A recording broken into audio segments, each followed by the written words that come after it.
it's like the same reason, like why do people still want to go to an incubator?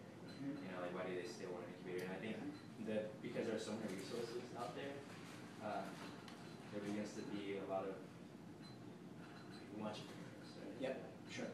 They have a good idea, they can read and they can theorize as much as possible, but they're still like stuck there. And we think like the resources that enable these entrepreneurs to take it to the next level is like this mentorship, this investor, this, you know, the things that an incubator provides. So that's essentially what we're doing. It all goes back to that signal versus noise, right? Like, there's tons of people out there, yet there's only like a couple products that seem to stand out in any space, right? And we want to enable that. So the idea is that that there will be some kind of vetting process for ideas or startups, right? Yeah. So you're going to have some kind of selection. Some kind of selection process. Yeah. So that's good because then you create a place where there are people who actually have interesting ideas as opposed to like Just all this batshit crazy, Yeah. you know, like that kind of stuff. So so that's good. You know that if you can create, I think about these online communities as sort of, you know, watering holes in an oasis, right? That like you want to be the watering hole, right? You want to be the place that has something that people are attracted to go there. So for Quora, it's you know, like you ask a question about, you know, like where did Mayor Cory Booker grow up, and Cory Booker is fucking right there and says, I grew up in Edison, New Jersey, you know?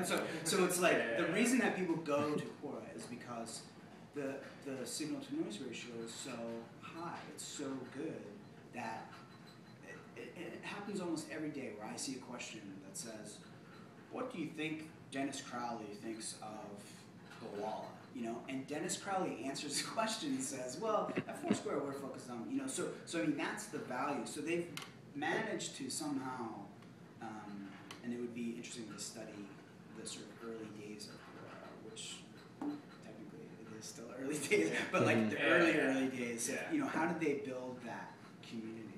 Yeah. And how did they start that? How did they get those people to show up? Yeah.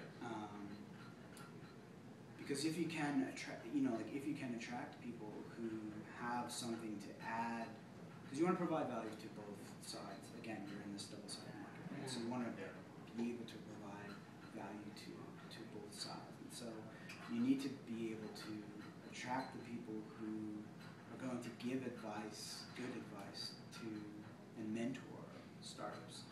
But you also want to have startups that people are drawn to sort of say, all right, that's cool. I want to work with these guys. I want to help these people because I know something about X. What they're doing. And so how do you make money?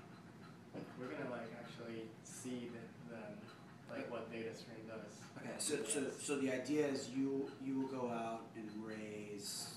You're going to go out and raise some kind of. You're going to go out and raise $1 million or something. You're going to go out and raise $1 million and you're going to fund companies there. Yeah. Mm-hmm. Essentially, it's gonna essentially be like a typical incubator, but like just some extra spins on it, like with the application process, for example. It's gonna be like a Kickstarter kind of thing. Mm-hmm. You know, so we can't possibly vet like hundreds, thousands of applications. So we let the public decide what kind of stuff is interesting to them. And of course, that may not always be a good indicator of what is a good idea or not. But we can bet. We get it better. It's gonna float the good stuff to the top. Yeah. Yeah. Yeah. Exactly. And it weeds out like non-hustlers. Because if you can't, it weeds out non-hustlers. So like if you can't, Yeah, if you can't get enough. then you're not a startup dude anyway. Yeah. And then we're gonna like display this transparency behind what the companies are doing. So it's like they garner users and customers free product. You know, like people can see what's happening inside rather than always waiting for this launch. And then, you know, it's like they can get feedback from, do they like this direction? Yeah. Like this transparency of like, oh, we're like releasing the video conference you had with Bill Warner. Right. Like you get to be like, oh wow, that's interesting. Yeah. And also keeps them accountable for like because that's one of the potential problems like with the cloud or online is that we don't get like, we can be gamed, right? Right. Yeah. But by keeping them accountable to the public, and so like mentors and investors, kind of helps decrease Hitting the milestones potential of and that stuff. problem. Exactly, yeah. And then getting them in front of this demo day at the very end. Right. You know, like all of this opportunity that didn't exist or like they didn't even know how to get there is like now accessible online. Yeah. Like this entire kind of experience, but now more people globalized, mentors can be from like Asia, Europe, anywhere. Sure. And then we could be touching companies in Europe, you know, and in Japan.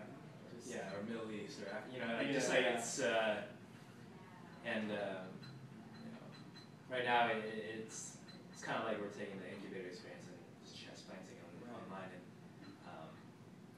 you know, from there we'll be able to figure out like what works, what doesn't work, how can we make it even better, how can we make it scalable. Right. So what's the immediate plan? How are you gonna test this? well, we're gonna. So you have a hypothesis now that that there is room in the world for a Beta Spring or a Techstars in the cloud, right? Yeah. That a remote incubator. Yeah. So that's your hypothesis. Right. So how are you gonna test this? Well, we're currently in the process of contacting out like a bunch of mentors, garnering interest for our program, and then we're going to build the framework that's necessary for all of this online collaboration to exist, and then we're just going to launch the program after we built up enough mentors and maybe got enough funding, Yeah. or if not, use our own seed money to fund the team. So you build some kind of rudimentary Marcom site that sort of says, here's the program, this is Yeah. what it does. For more information, sign up for a newsletter, or drop us an email. It's Then you're more gonna contact those people, Oh, yeah. interview those people, figure out if they would participate. Yeah. Yeah, another challenge you're gonna have is that in testing anyways, this is the sort of thing that everyone's gonna say, yeah, I would love to do that. And then when you build it,